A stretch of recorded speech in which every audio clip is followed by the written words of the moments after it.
Vaz de Lima e sempre foi aqui, sempre será aqui. O endereço do Rafael, ali, ele está ali na casa dele, é no Jardim Guarujá, e vai continuar ali. Portanto, nós conhecemos a quebrada porque nós vivemos na quebrada e somos da quebrada.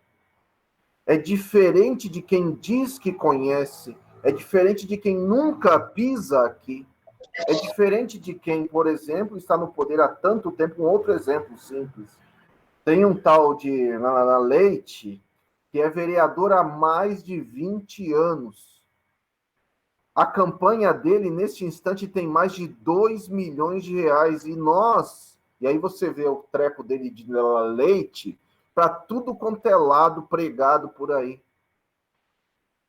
A gente deveríamos nos perguntar assim, quando que ele passou aqui? Quando que ele veio aqui? Quando que ele conheceu aqui? É só isso? Não, ele colocou já os filhos, os sobrinhos nessa estrutura toda, domina a subprefeitura. Então, há várias questões que são horríveis e que, inclusive, desvirtuam o papel do vereador. Que outra coisa importante, o papel do vereador não é fazer obra. O papel do vereador não é fazer obra. Qual que é a propaganda dele? Ele está fazendo uma propaganda na TV, em todo lugar, assim. Ah, quem fez o campo de futebol, não sei onde, foi ele. Quem asfaltou a rua, não sei o quê, foi ele. Vereador não faz isso. Jamais sejamos enganados. O vereador, a função do vereador é legislar, criar leis para a cidade. Criar leis para a cidade não se relaciona com obra. Obra é ação do executivo. E veja, o próprio nome diz executivo, ele executa a obra. Portanto, função do prefeito e não do vereador. Nos enganam o tempo todo. Fazem nós de bobo o tempo todo. E nós muitas vezes não percebemos. E muitas vezes nós caímos no canto da sereia, nós caímos no conto do vigário, nós caímos no conto da mentira. Então, é extremamente complexa essa questão. Portanto, nós temos que parar e entender que democracia nós vivemos. Não é a norte-americana, não é igual à norte-americana.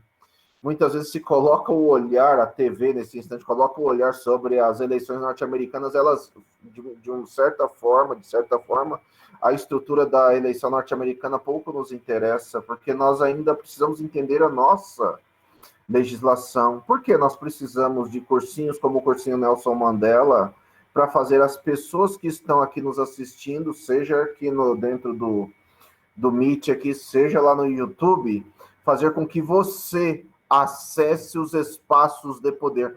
O que é acessar os espaços de poder? Participe conosco da bancada de quebrada, venha conosco, se não for conosco, com outros, porque existem outros mandatos coletivos muito bem estruturados, e aí você tem que olhar lá as propostas e pensar com essas pessoas quais são as propostas da quebrada para a quebrada. Somos nós por nós. Quais são então tem que olhar essas propostas, e eu falaria assim, nós temos que entender que ninguém vai fazer por nós. Aqui no Capão Redondo, nós vivemos na terra de Santo Dias. Santo Dias foi um metalúrgico que viveu aqui na nossa região e lutou por seus direitos com outras tantas pessoas. Por isso que nós vemos Parque Santo Dias, Igreja Santo Dias e coisas aqui, porque em reverência a este metalúrgico. Se hoje nós podemos falar disso daqui que estamos falando, se hoje nós podemos votar, se hoje nós podemos andar na rua, de certa forma, né? De certa forma, nós estamos falando então da luta de um homem, de uma pessoa, como o Santo Dias, mas da luta de Solano Trindade, da luta de Raquel Trindade, todas as pessoas que viveram aqui na nossa região e que fazem parte da estrutura da nossa região, todas as pessoas que lutaram por seus direitos. Nós temos que aprender a lutar pelos nossos direitos. Aprender a lutar pelos nossos direitos é lutar contra o racismo, contra o machismo, contra a homofobia, em todas as suas formas, contra qualquer tipo de discriminação. E aí eu falaria assim, qual a importância, então, de um cursinho como o cursinho Nelson Mandela e da educação popular? É fazer com que você acesse os espaços de poder, porque nós precisamos de você como advogado, você como médico, você como engenheiro, engenheira, você como pessoa que acessa o poder para além do que nós acessamos. Então eu, por exemplo, sou professor, né? Eu falaria assim, hoje ser professor, apesar de ser uma nobre profissão, é pouco, vocês precisam acessar ainda mais. Acessar para nós começarmos a desmontar esse estado de coisas. E aí vejamos o que aconteceu esta semana com aquela modelo, a Mariana Ferrer, mas ela é só uma entre tantas mulheres nas questões que sofrem do machismo. E aí todo mundo deve ter visto o vídeo, como o processo aconteceu. E eu falaria assim, se nós tivéssemos mais mulheres advogadas e juízas, o machismo presente neste espaço de juiz, né? Ele seria, ele seria, ele seria ou zerado, ou pelo menos seria muito menor do que aquela cena horrível que nós vimos esta semana em toda a internet. Nesse sentido, então, né, para ir encaminhando a minha fala, eu falo assim, então nós precisamos que vocês acessem, nós temos propostas, nós da bancada de quebrada, Anderson Severiano, junto com a bancada de quebrada, nosso coletivo, nós estruturamos 4 campos em especial, não só, mas 4 campos em especial para estruturarmos as nossas propostas. E não é qualquer proposta, são propostas do campo legislativo. O vereador legisla. Primeiro, entendendo o que o vereador faz, né? O vereador legisla, o vereador fiscaliza o executivo, o vereador propõe ações para o executivo, portanto, não é ele que faz. Quem faz a obra é o executivo. Portanto, se eu, enquanto vereador, nós, enquanto vereadores, falarmos, olha, é preciso cuidar de um posto de saúde, é preciso melhorar a estrutura de uma escola, é preciso asfaltar determinadas ruas em um determinado lugar. Não é uma obra de vereador, é o vereador que indicou ao executivo a execução da obra, porque quem executa a obra também não é o prefeito, quem executa a obra é a população. É a população organizada. Portanto, todas as vezes que colocam faixa, não sei quem, nós agradecemos ao vereador, não sei o que lá, nós agradecemos ao prefeito. É tudo mentira, não caiamos na mentira. Porque este é um dinheiro público. Se ele é um dinheiro público, a palavra para todos. A palavra público significa de todos para todos. É uma palavra que vem do grego. Se significa isso, a obra ela nunca pode ser de um vereador e muito menos do prefeito. É uma obra pública, portanto, de todos para todos. É diferente, portanto, essas faixinhas. Se você ver uma faixa pregada em algum lugar, nós agradecemos ao vereador, não sei o que lá. Você grave os nomes que estão lá e vote nunca, porque é gente que engana, é gente que mente, é gente mentirosa. É gente mentirosa. Então, nós precisamos acessar os espaços de poder para alterar essas coisas. Um vereador, então, legisla, fiscaliza o executivo, dá ideias para o executivo executar, cuida do orçamento da cidade. E nós temos, nesse sentido, nós queremos, inclusive, voltar coisas que já aconteceram na cidade de São Paulo, portanto, discutindo o orçamento público com a população, nas quebradas. Quais são as prioridades da quebrada? Quais são as prioridades de cada região para nós levarmos à Câmara Municipal para discutirmos? Mas quando nós formos às quebradas, não é discutir o orçamento público da cidade de São Paulo falando a linguagem do economês, é para a gente falar na linguagem da quebrada, para você entender onde vai o dinheiro público e onde é prioritário naquela região e você decidir conosco, que nós levarmos a proposta para a Câmara Municipal para discutir com os vereadores. É fácil? Não. É tranquilo? Não, mas é necessário. Um vereador, então, fiscaliza o orçamento e o vereador, enfim, ao criar projetos de lei, ele pode receber algumas chamadas emendas do executivo, mas também não é obra de vereador, é obra é um dinheiro da população que será executada, será realizada pelo executivo. Portanto, veja, votar é importantíssimo. Votar é fundamental, participar é mais ainda.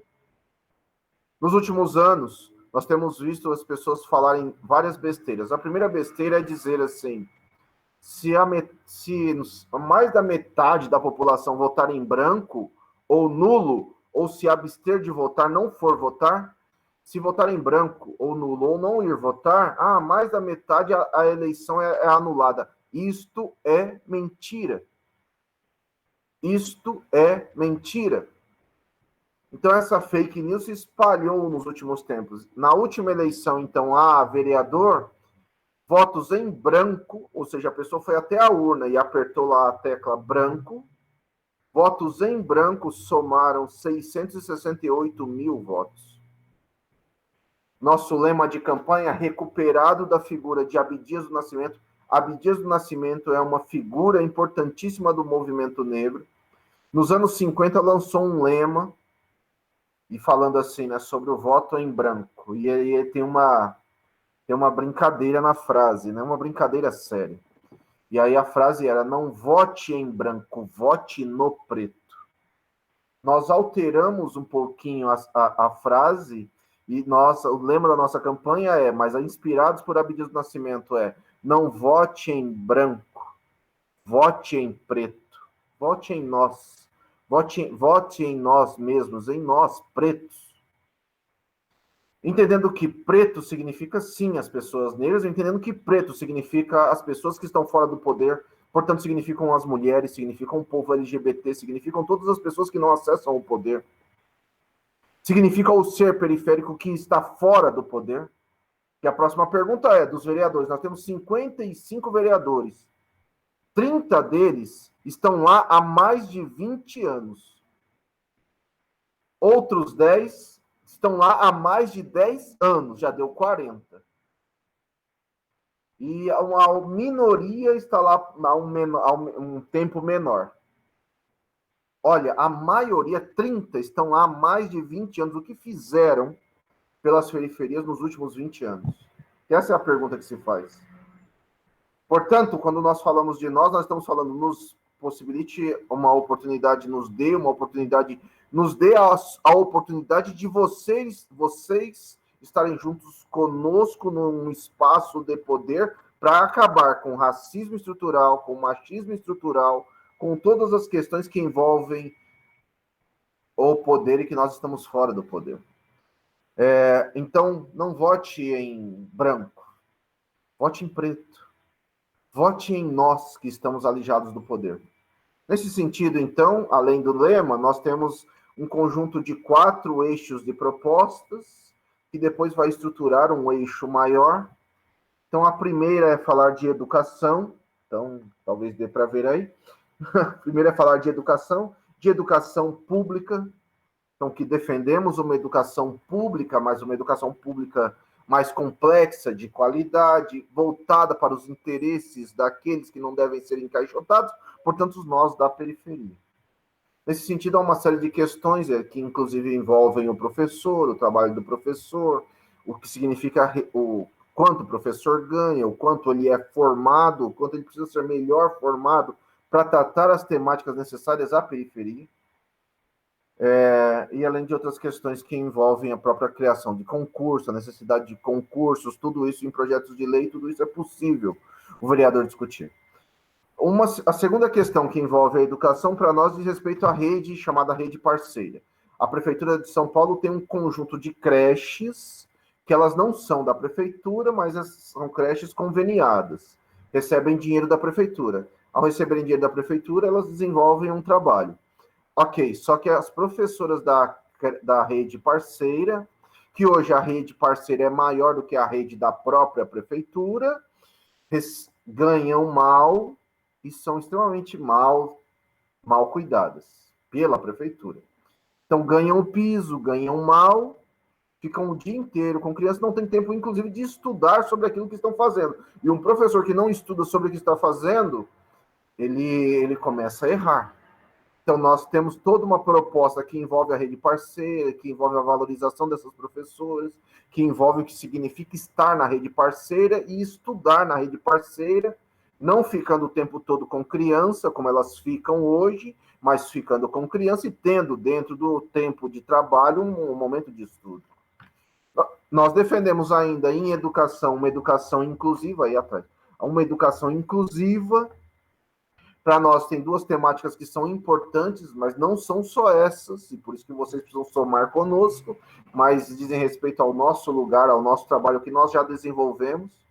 Então, uma proposta diz respeito à questão das escolas polo bilingue para surdos, diz respeito à comunidade surda, e uma segunda proposta diz respeito à criação de escolas para crianças autistas, ou seja, não escolas para crianças autistas, a escola regular que recebe a criança autista e trabalha numa determinada perspectiva, que é, nós chamamos, não, é uma ciência chamada ABA, é uma sigla em inglês, que significa Análise do Comportamento Aplicada, em que é possível desenvolver o trabalho de desenvolvimento de aprendizagens com crianças autistas. E nós trabalhamos nisso, nós já temos esses dados comprovados, nós já avançamos muito na escola, eu sou diretor de uma escola, como eu já falei, aqui no Jardim Dom José, e quem quiser, né, depois das eleições, vá lá conhecer, a gente te apresenta o nosso trabalho, ainda que estejamos no meio da pandemia. Mas nós temos um trabalho lá interessante e importante, portanto, de educação inclusiva. Uma outra proposta diz respeito a nós, a questão da negritude, que começa, são 10 itens, ó, você vai ver o panfleto aqui na frente, são 10 propostas para o campo da negritude. Entre eles, nós falamos do racismo estrutural, entre eles, nós falamos da Lei 10.639 de 2003, da necessidade de implantar que ela fala, da necessidade de implantar o estudo da história e da cultura negra na escola, mas também da cultura indígena nas escolas. Aí já é uma outra lei, a 11.645. Aqui vai falar de trabalhar as questões da cidade, de entendermos a cidade como a cidade de São Paulo é uma cidade negra. Um exemplo, bairro da Liberdade, nós conhecemos como bairro oriental, o bairro japonês. Bairro da Liberdade é bairro negro. Bairro da Liberdade é bairro negro.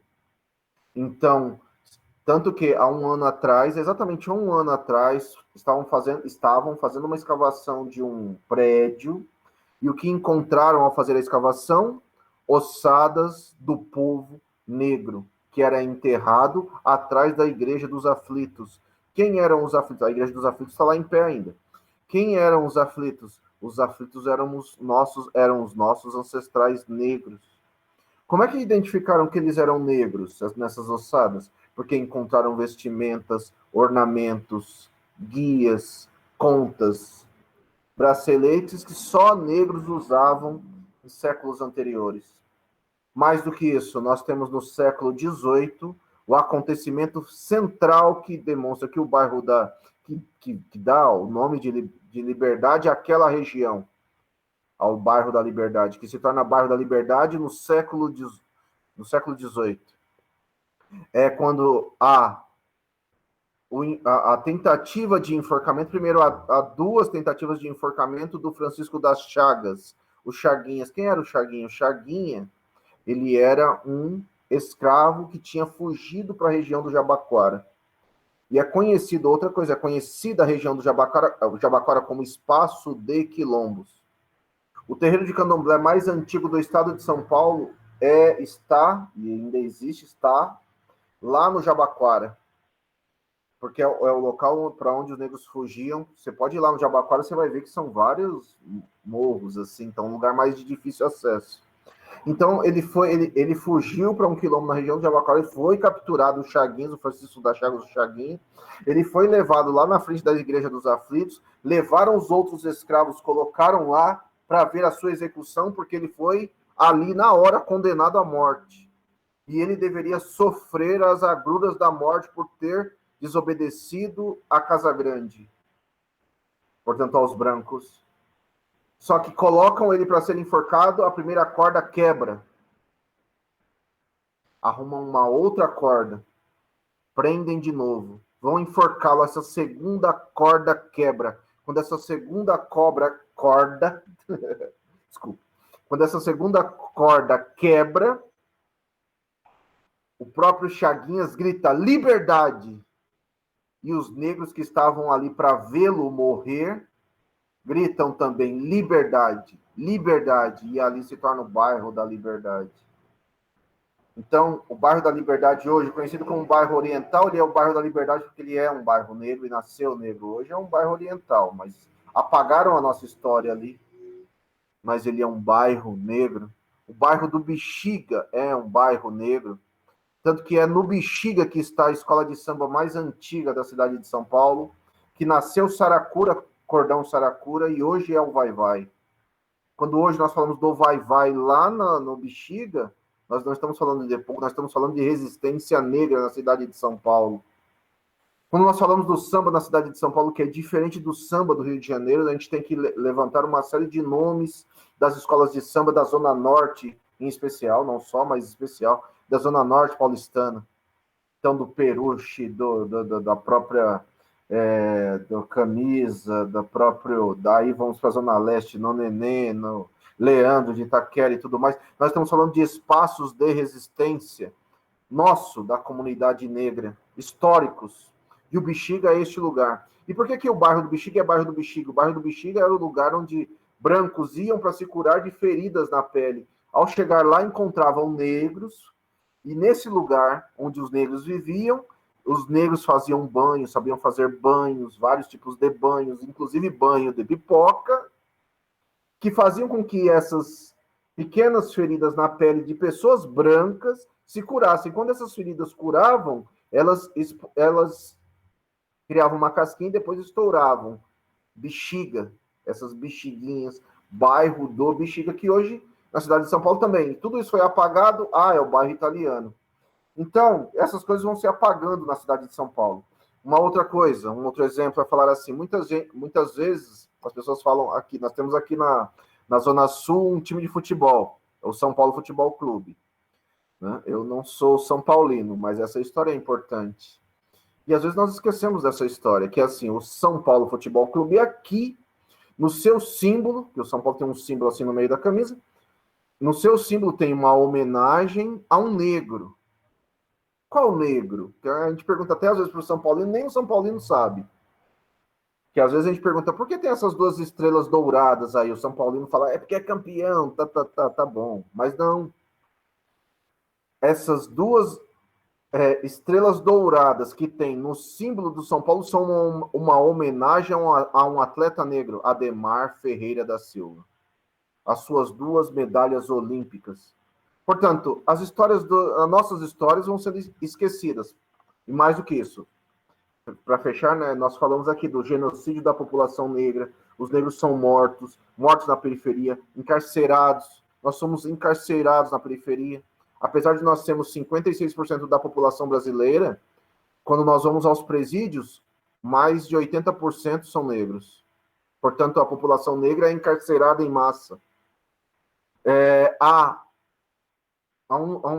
uns anos atrás, o capitão da polícia falou, isso está registrado em vários jornais, ele falou, olha, é uma abordagem no Itaim Bibi, outra abordagem no Itaim Paulista, outra abordagem no Capão. A outra abordagem é porque aqui eles nos esculacham, mas lá no Itaim Bibi, nos jardins, é outro tratamento, aí o tratamento é fino. Então, nos matam, nos massacram, aliás, entre jovens, entre 15 e 35 anos, quem mais morre? Negros. Na cidade de São Paulo e no Brasil. Nós temos, porque na bancada de quebrada nós temos as mulheres, né? Então, elas trazem este lugar de fala, nós temos propostas para as mulheres. E aí envolve uma série de questões, talvez as questões principais envolvem a mulher precisa ser detentora das suas decisões. Não é o marido, não é o médico. A mulher precisa decidir por si, falar por si, decidir por si. E as leis no Brasil, o vereador legisla, e as leis do Brasil não favorecem o desenvolvimento autônomo e pensado pela própria mulher. Portanto, nós temos propostas para as mulheres. E nós temos propostas para o povo da diversidade, LGBTQIA+, dizendo não à homofobia, porque nós queremos dizer não a todo tipo de discriminação, seja ele o racismo, o machismo, a homofobia, as diversidades nos interessam. Portanto, nós temos propostas para o povo LGBTQIA+, e as propostas, então, elas envolvem todas essas questões. Eu quero fechar dizendo a seguinte coisa. Quando nós falamos não só de educação e negritude, alguns pontos se aliam, né? E aí, um ponto que pode se aliar da negritude, que pode se aliar na nossa perspectiva, se aliam é pensar assim.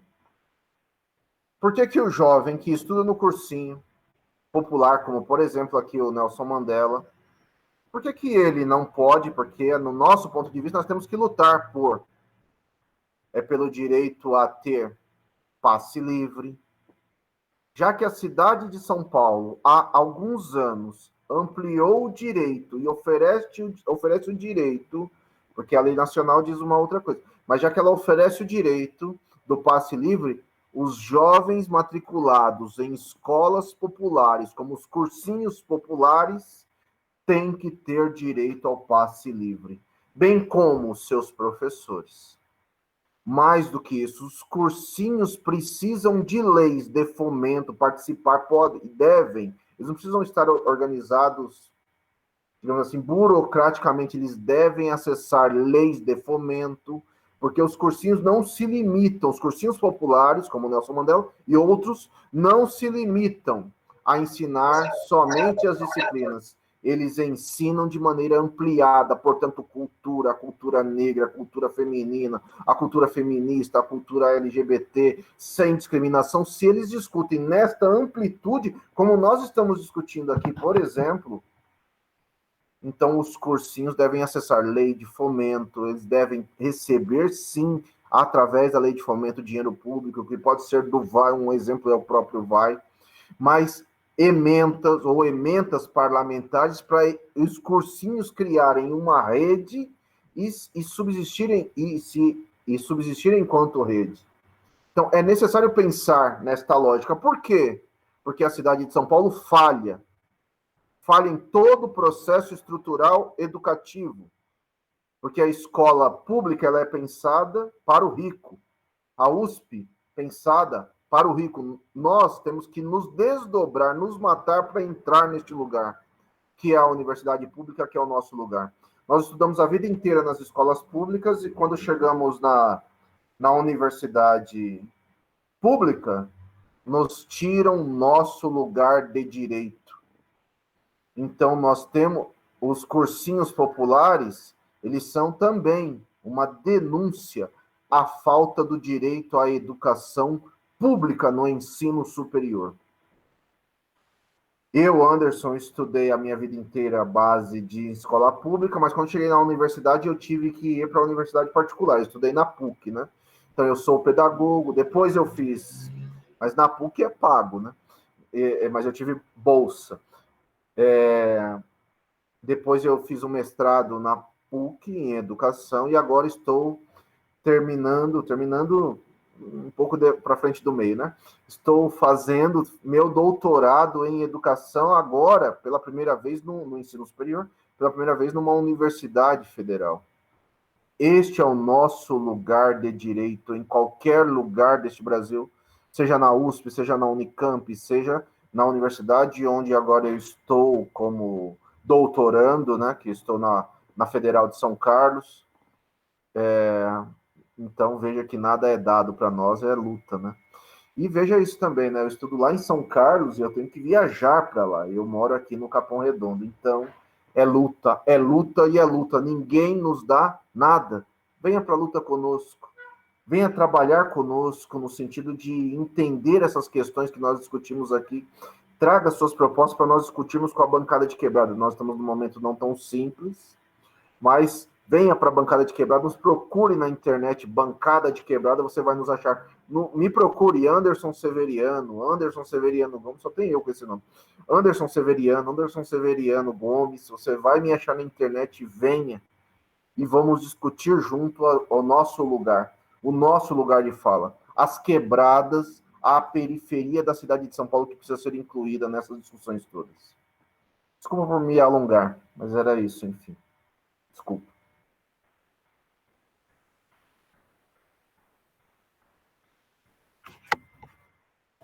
Foi bem, Anderson, foi muito bem. Eu acho que o recado ficou muito claro aí, tá?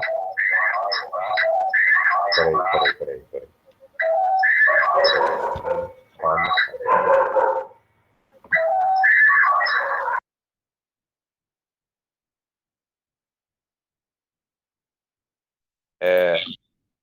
A gente tem umas questões para trazer agora. Jailson, você tem elas aí? Não está contigo, meu filho. Sim, eu tenho elas.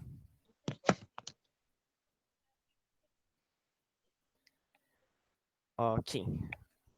Espera Enquanto o PDF carrega, eu vou lendo aí a primeira, então, para adiantar. Ó.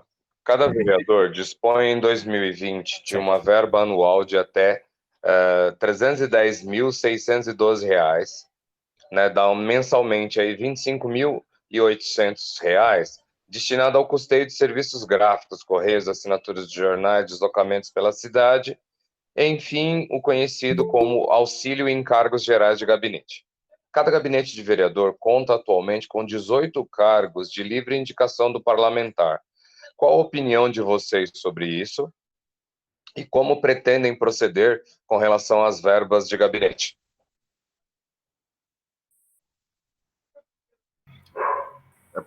Eu respondo já? Pode? Talvez a primeira questão é entender assim, olha, é meu cachorro agora, deu a louca nele aqui. Mas é assim, nós temos uma discussão muito simples, certo? A primeira é uma coisa, ou depois uma outra coisa. Muito simples, no certo sentido, é dizer assim, primeiro que política, para nós, a gente não vê política como profissão. Minha profissão, eu sou Anderson, sou professor, e sou pedagogo, sou diretor de uma escola pública. Então, política é um lugar de disputa, que nós temos que entrar na disputa e fazer a disputa.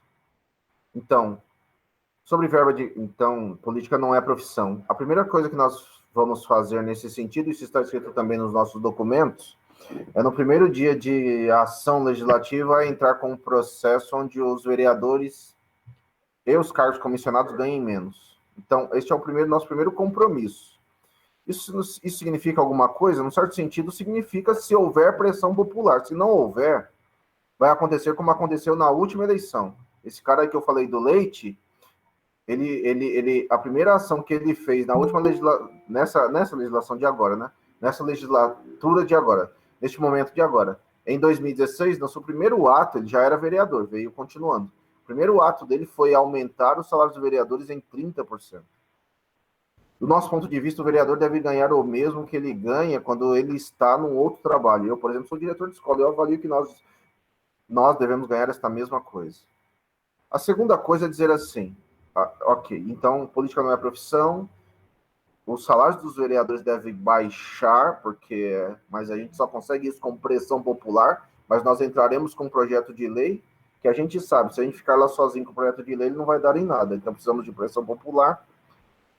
A outra coisa é dizer assim, sobre o vereador tem 18 cargos. Eu falaria assim, eu acho que isso é parte do trabalho do vereador, isso faz parte do trabalho do vereador, ter um conjunto de assessores. Portanto, todas as vezes que vir alguém falar que não faz ou usa isso ou aquilo, este é um caso de... falar o jeito mais fácil é dizer assim, é uma mentira, né? É um discurso demagogo, achei a palavra. É um discurso de demagogo, é um discurso de mentiroso. Tem um candidato a prefeito aí que diz que faz isso.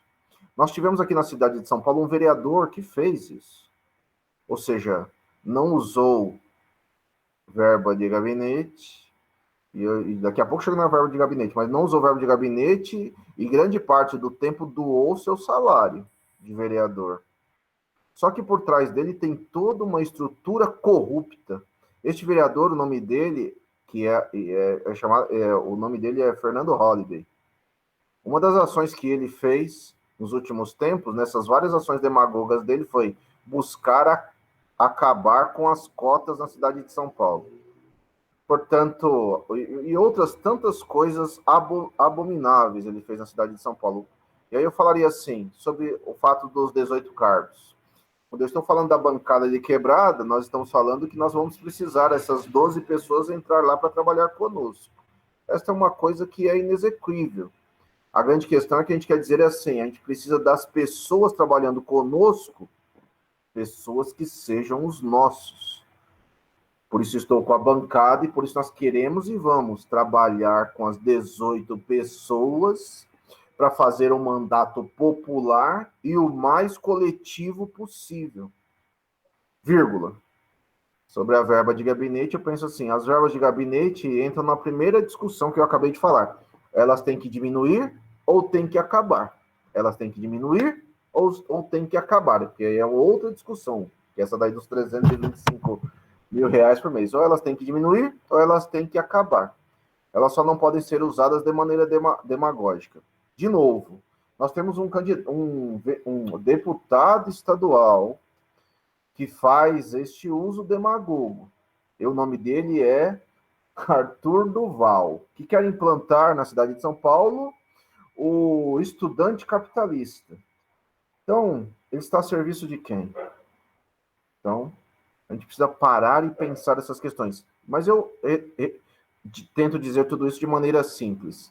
Sobre a questão do conjunto de assessores, essa é uma questão que, enfim, ela existe, existirá e continuará. Ninguém, enfim, governa sozinho. E nós queremos, sim, além dos 12 da bancada de quebrada, nós queremos ter 18 pessoas da periferia trabalhando na periferia, levando e fazendo o mandato coletivo nos pontos. Agora, sobre salários, tem que diminuir. Sobre verbas acessórias, que são essas outras verbas aí, verba de gabinete, acessórias, elas têm ou que diminuir ou que acabar. Nesse sentido, nós queremos, desde o primeiro dia, já lançar mão de um projeto de lei para ver se a gente consegue, com pressão popular, mexer com elas ou acabar.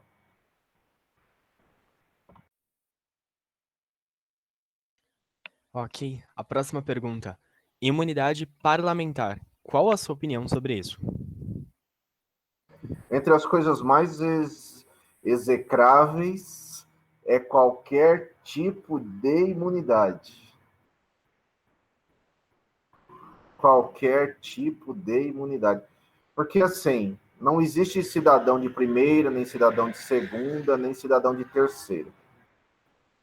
Ou acaba, ou acaba. Enquanto isso existir, mas eu quero dizer assim, de novo, são questões tão complexas que só acabarão quando todos nós nos unirmos para acabar com esse estado de coisas.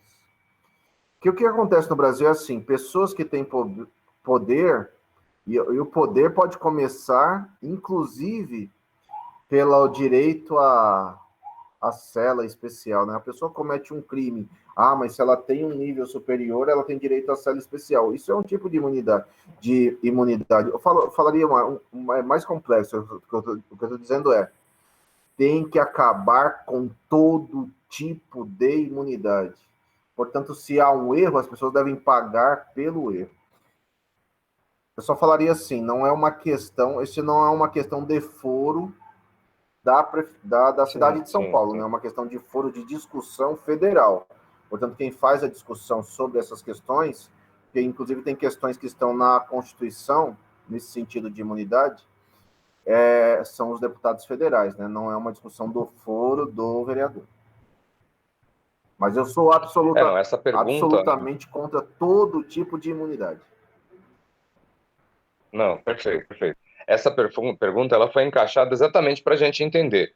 A gente percebe que o vereador é o primeiro passo dentro da carreira política, né? A ideia é sempre você poder ir além para que você possa realmente colocar os projetos em curso.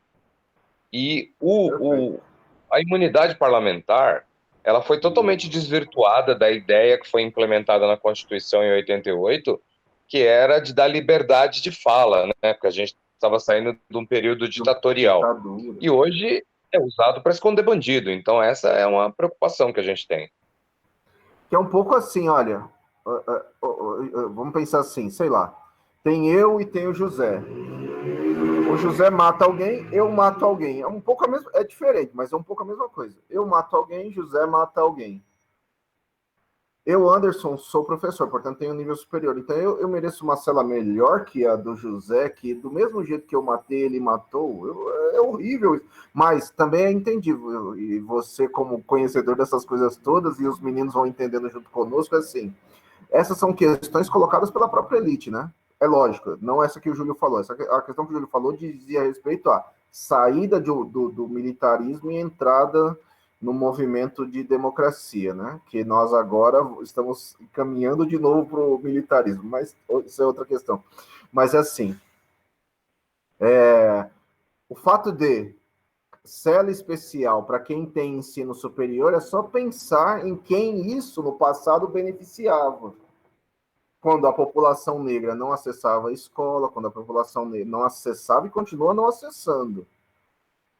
Não acessava e continua, não que não acessa por vontade, não acessa porque não nos é oportunizado. É uma sociedade que nos limita. Então, numa época em que poucos acessavam o ensino superior, quem acessava? Quem acessava era a elite. Então, a elite arrumou um jeito de se defender. Cela especial. Não faz o menor sentido. Certo. Próxima pergunta. Qual a sua opinião sobre Estado laico?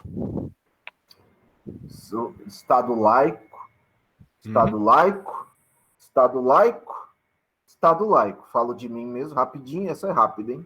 Que essa é a mais. Estado laico, não tem nem discussão. Eu, Anderson, sou religioso. Então, eu, Anderson, sou um religioso. Aliás, na bancada de quebrada tem. Eu sou um bandista, mas na bancada de quebrada tem do candomblé, tem espírita, tem evangélico, tem católico, que são as pessoas que compõem a bancada de quebrada. E nos respeitamos mutuamente. Entretanto, falaria assim, igual falo quando eu dou aula, né? Eu, Anderson, sou religioso, sou um bandista, sou bastante religioso. Mas quando eu entro no espaço de sala de aula, minha religião fica lá na porta. Ela não entra comigo. Não me interessa absolutamente nada da minha religião dentro do espaço escola, que é Estado laico. Portanto, se eu quero uma escola, um exemplo é, se eu quero uma escola que seja isso ou aquilo, eu preciso ter uma escola particular, né? Aqui na Zona Sul, nós temos escolas particulares que não são laicas. Elas são confessionais, como o Colégio Adventista. O Colégio Adventista, ele é uma escola confessional, mas ela é confessional por uma escolha dela e por isso ela é uma escola particular. O espaço público só pode ser laico.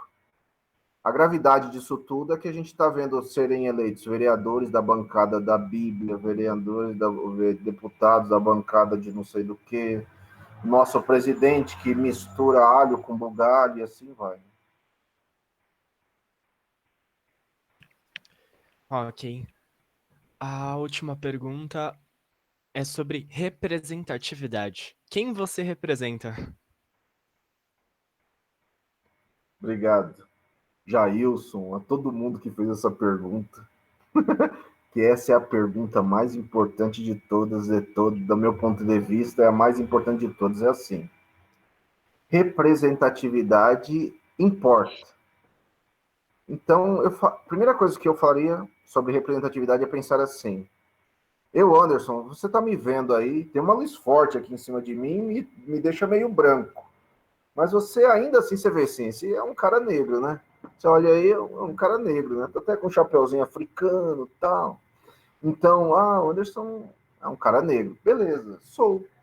Entretanto, eu, Anderson, só me reconheci como negro com exatos 20 anos.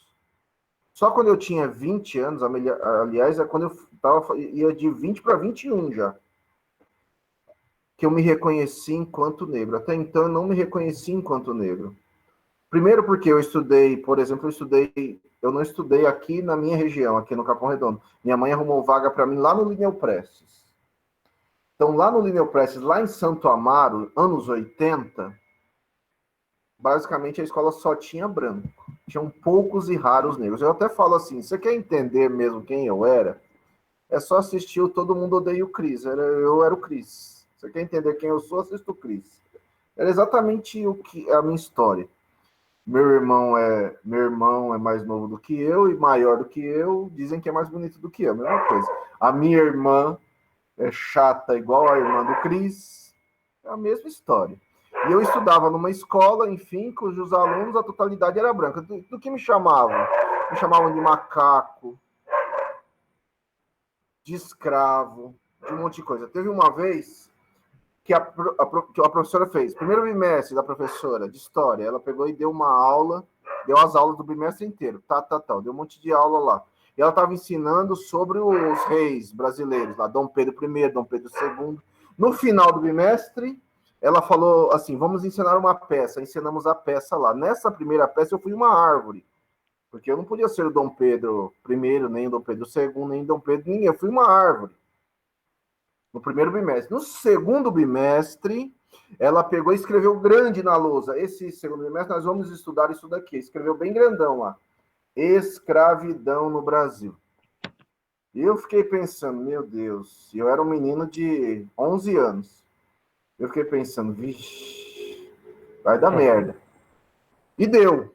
Então ela ensinou o que era escravidão, o bimestre inteiro. No final do bimestre, ela chegou e falou assim, vamos agora fazer a nossa peça. Então ela foi selecionando os alunos na sala, na minha sala, os alunos para a peça. Quem quer fazer o dono da Casa Grande? Eu pensei, eu sei o que faz o dono da Casa Grande. É dono da coisa toda, não sei o que lá. E eu levantei a mão. Eu! E falei, eu! A professora só fez um olhar torto assim para mim e falou, vem você, o outro. Falou pro outro, vem você, Marcelo, vem você, João, vem você. Quem quer ser o capataz? Eu pensei, o capataz é legal também. Ele, eu, professor, eu. Nessa segunda vez ela falou, cala a boca. Anderson, você está atrapalhando, cala a boca. Ela, vem você outro, vem você outro, vem você outro. Quem quer ser o capitão do mato? Eu já não levantei a mão, eu também estava querendo levantar a mão, mas eu já não levantei a mão porque ela já tinha me censurado antes. E ela escolheu lá. Quem quer ser? E eu agora estava de braço no meio das pernas, assim. Aí ela foi para as meninas. Quem quer ser a Sinhazinha? Quem quer ser isso? Quem quer ser aquilo? Eu fiquei olhando assim um pouco. E aí ela escolhia e levava lá para frente. Eu fiquei olhando a sala, tava faltando quase ninguém mais na sala. Até que ela fez a pergunta fatal. A pergunta fatal era: quem quer ser o escravo? Eu olhei para trás. Porque eu pensei, eu não quero ser escravo, não. Mas aí ela foi e me escolheu. Anderson, tô falando de você. É você. Quem quer ser o escravo? Vem, Anderson. E fui eu. Eu já fui até com uma postura de escravo. E encenou a peça lá e eu era o escravo. E fizemos isso, apresentamos para a escola inteira. Qual foi meu apelido, que eu me tornei logo na sequência? Escravo. Todo mundo me chamava de escravo. Ainda falo assim, dei um azar. Porque no mesmo período, logo na sequência, começou a fazer sucesso na TV uma espécie de seriado, cujo protagonista era um escravo. Triste. O protagonista era Kunta Kinte. Aí eu virei o Kunta Kinte. Aí a escola inteira me chamava de Kunta Kinte. Então era assim, meninos que eu nem conhecia, me chamavam de macaco, de escravo, de Kunta Kinte. Entrava no ônibus, os meninos gritavam lá do fundo, lá. Eu sentava lá perto do motorista, porque eu sabia que no fundo ia ficar gritando. Que vindo lá de Santo Amaro até aqui, os meninos gritando escravo, Kunta Kinte, e assim ia. Então, representatividade. Então, eu nunca tive professores negros, eu ligava a TV, não tinha negro. Representatividade importa. Então, respondendo agora a pergunta, depois de tu contar essa historinha, representatividade importa. Importa muito, vírgula, mas é pouco. Representatividade é importante, vírgula, mas é pouco. Porque as perguntas poderiam ser assim, então, ainda representatividade. Quem nos representa na TV? A gente encontra 2, 3 nomes. Liga a TV no domingo, representatividade não existe. Representatividade importa, mas é pouco. Porque é o primeiro passo, desculpa. É pouco, porque é o primeiro passo. Representatividade importa. Vamos ver os políticos. Vamos ver os empresários brasileiros, negros. A gente não tem, a gente não vê. Se a gente vai para um outro campo mais duro ainda, mulheres negras, não tem. Então, representatividade importa, sim, mas é o primeiro passo. Então, o que tem que acontecer e o que mais importa, então, se alguém me pergunta, quando me pergunta de representatividade, eu tenho que chegar nesse segundo ponto. Importa o segundo ponto. O segundo ponto é acessar, entrar nos espaços de poder.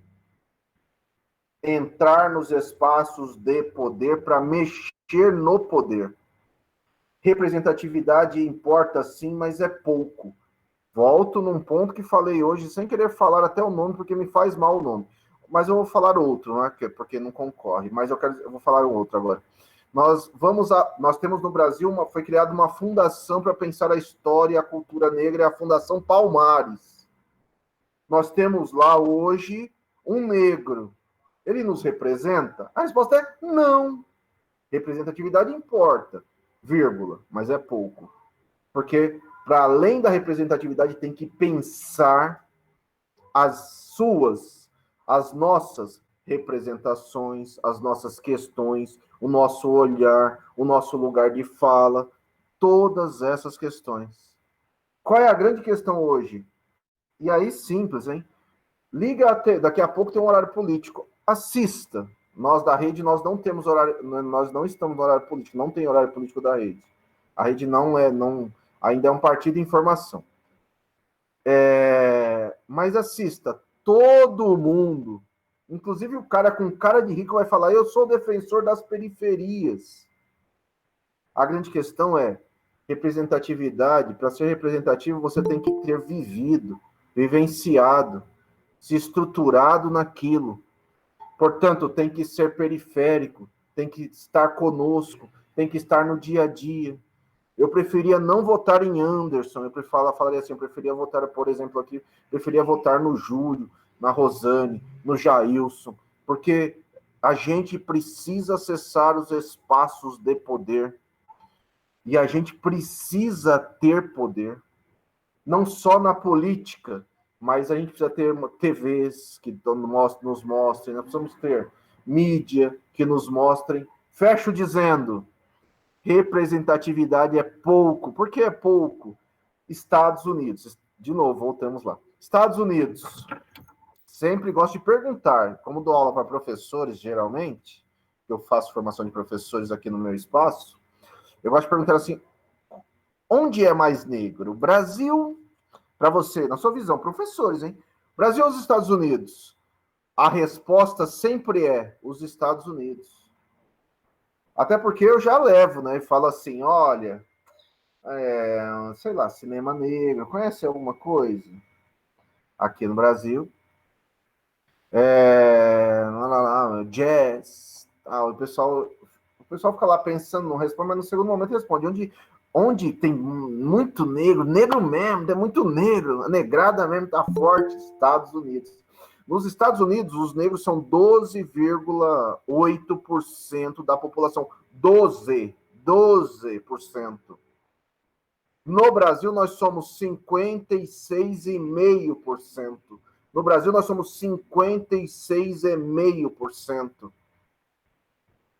Então, os negros em minoria nos Estados Unidos, hoje, inclusive já elegeram um presidente, mas eu quero dizer assim, em minoria, 12%, mas eu quero dizer assim, eles se organizaram historicamente para ir além da representatividade. Nós, no Brasil, nós estamos sempre desorganizados e nos querem desorganizados. Porque enquanto nós estivermos desorganizados, eles estão organizados, os poderosos, aqui no Brasil, estão organizados por nós e fazem conosco o que querem. Por isso que eu falaria assim, por isso que às vezes é tão difícil conseguir voto, lutar por voto, até muito mais difícil na periferia.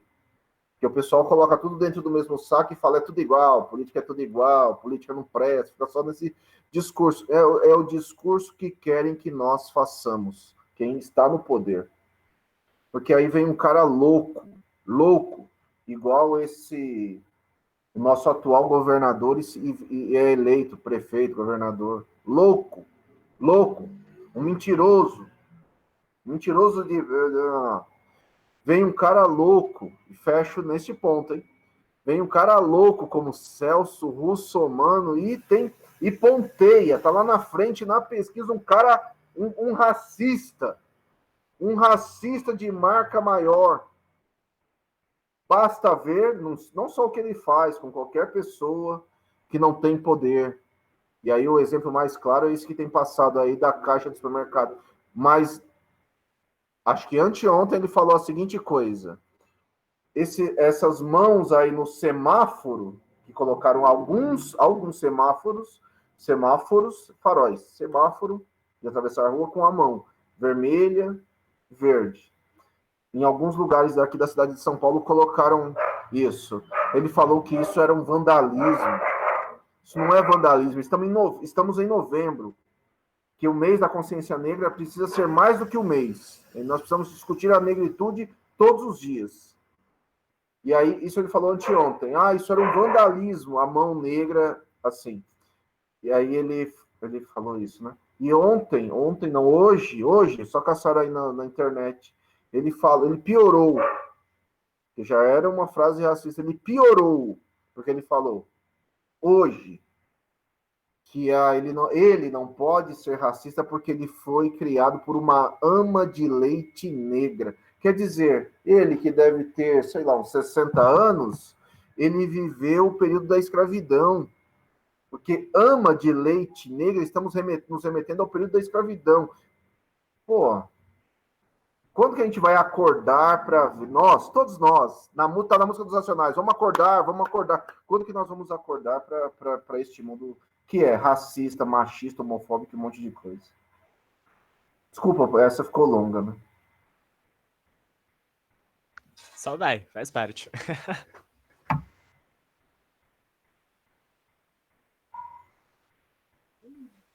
Anderson, queria te agradecer, mano. Queria agradecer a bancada aí. Muito obrigado. Eu que agradeço. Deixa o seu número aí que você falou só lá no começo. Então é importante 18.500. 18.500. 18.500. Agora com a Mari aí. Não vote branco, vote em preto. 18.500. Rafael, ó o Rafael aí. Rafael da bancada de quebrada. Fala um pouquinho, Rafael. Pelo amor de Deus. Opa, deixa eu dar um salve aí, boa noite aí, Cursinho Nelson. Júlio, eu vou pedir desculpa para todos, para Rosane, para o Jair, para o Átila, para o Walter, para todo mundo que está aqui, assim, eu vou ter que sair porque eu vou ter que abrir uma sala, que eu tenho uma aula, vou dar uma aula agora, e o Rafael vai conversar aí com vocês. Eu acho que é interessante o Rafael falar como nós chegamos nessa composição, então eu peço mil desculpas, mas agradeço muito a oportunidade. Obrigado, Júlio. Não, a gente agradece muito, cara. O problema nosso é só o tempo mesmo, porque aí a molecada já precisa partir para outra, entendeu? Obrigado. Mas, Rafa, faz o jabá aí para encerrar, Rafa. Então, mas é só isso mesmo, só deixar um salve aí que eu também estou indo agora encontrar uma rapaziada ali para a gente fazer uma panfletagem. E é o que o Anderson falou, é importante, né, a representatividade, mas acessar os espaços de poder é bem importante mesmo. Ser uma mola propulsora para a nossa juventude, para que elas possam observar que há possibilidade sim na política, que a política é sim um caminho. Eles falam que política é coisa de bandido, mas os filhos deles estão sempre inseridos nela e os nossos estão sempre na biqueira, roubando o celular na quebrada. Então, assim, a gente tem que começar a pensar muito bem, refletir sobre isso. E a bancada de quebrada está aí, né? Um mandato coletivo que não foi formado através de arranjos partidários, de dirigentes de núcleo disso ou daquilo, mas de pessoas que têm um desejo de transformação e têm um trabalho aí na área da educação. Então, todos nós fazemos parte aí, eu mesmo faço parte do Sarau Povo, junto com o Lucas. Então, nosso trabalho já vem de uns dias nesse sentido. E para não se estender, é 18.500, pode pá que é isso mesmo, não vote em branco, vote em preto, 18.500. 18,5 kg, aperta o verde e faia. É assim que nós vamos e vamos que vamos. Se é o que está tendo, vamos na eleição, porque o fuzil na mão não está dando saída para o nosso povo. Apesar de tudo, não está dando certo, não. Então é isso aí, galera. Valeu, obrigado. Sem se estender, quem puder curtir também lá a página Sarau o Povo, o nosso canal Sarau o Povo Original no YouTube lá. Teve a Divas do Hip Hop aí, essa segunda-feira fizemos uma live com as minas da hora, umas minas preta, feministas, bagulho da hora. Quem quiser dar uma atenção, e é isso aí, bancada de quebrada, vamos que vamos. Obrigado pela oportunidade por esse Nelson Mandela, desculpa se estender. E é isso aí. Beleza? Tamo que tamo junto. Perfeito. Já Qualquer falou coisa, dá um tudo, não salve precisa aí falar depois, mais né? nada. É isso, Ele gente. chama de Boa mandar- noite para todo de- mundo aí. Obrigada, Valeu. Rafael e o Anderson, já que saiu. E é O isso, Lucas gente. estava aí também. Qualquer coisa, deixaram as redes sociais aqui no chat? Opa, vou jogar aqui o meu nome aqui da forma que tá aqui. Vou colocar aqui. Vou colocar aqui, ó, Rafael Canudense. Não é canadense, não. As pessoas falam que é Rafael Canudense. Canadense, as pessoas confundem bastante, mas é canudense de Canudos, povo da Bahia, Resistência, tá aqui. Vou deixar também aqui o Instagram, Rafael Canudense Original. E isso. E é isso, tá aí. Beleza? Beleza, obrigada, gente. Tamo junto, a gente que agradece. Desculpa qualquer coisa, eu entrei meio atrasado, mas estamos aí, tá bom? Prontinho. Valeu, obrigado. A live vai ficar, o vídeo, a aula vai ficar salva no YouTube. E aí, para quem quiser dar uma olhada depois, fica à vontade. Eu agradeci os meninos, obrigada por todo mundo que permaneceu aqui. E tamo junto, gente. É O nóis, Júlio tem forte alguma coisa para falar? Vamos pra cima. Paia. Valeu. Obrigado, gente. Boa noite. Boa noite.